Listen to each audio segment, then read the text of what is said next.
ফুল আছে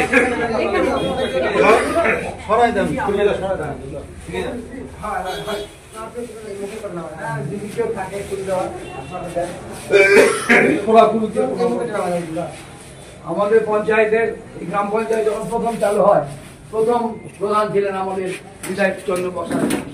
তার আজকে প্রয়াণে আমরা সব শোকাহত। তার আত্মার শান্তি কামনা করি, তার পরিবারের